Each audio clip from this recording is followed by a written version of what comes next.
This is a quick but detailed video about German cases, die Fälle or declension in the nominative, accusative and dative form.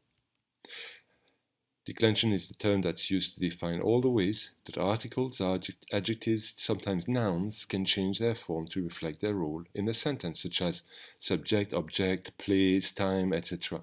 We decline an article, an adjective or a noun by changing its endings. Let's look at this example. The man eats the chips. The man is the subject. It does the action. The chips is the direct object. It receives the direct action of the verb. Let's look at these examples in German. In red, we'll have the subject, which is in the nominative form. In blue, we'll have the direct object, which will be in the accusative form. Ist einen Apfel, sie spielen Tennis. Ich habe einen Hund, sie hat ein Auto gekauft. Let's look at this sentence now. I give money to my friends. The subject again is in the nominative form. It's I do the action.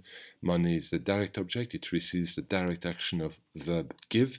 To my friend, you notice the preposition to, which indicates that we have an indirect object and it receives the indirect action of the verb. Now, here's what you need to remember. Nominative, when the noun is a subject, it will be preceded by der, die, das, and die for the plural. In the accusative, that is direct object, then die, das, die, and in the dative form, indirect object, dem, der, and dem, and then in the plural. This is a table you need to remember by heart.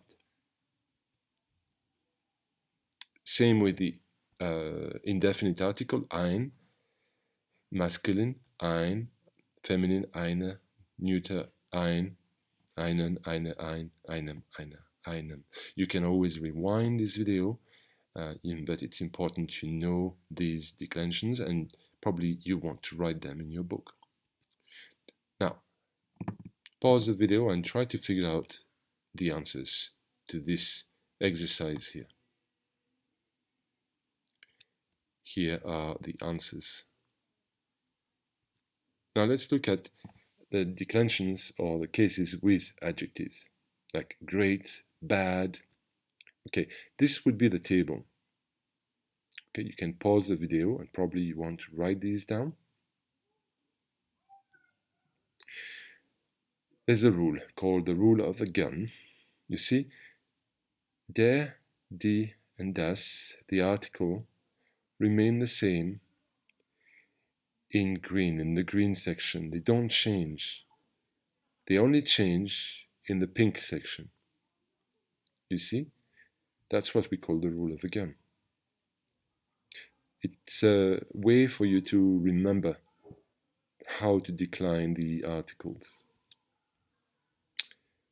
Okay, it's a bit different with the indefinite article. So pause the video to write this down. Sometimes we use adjectives alone. Okay, for example, good cheese, guter Käse. Gute Idee, good idea. And so on. Now try to fill in these blanks, pause the video and you will see the answers later. Here are the answers.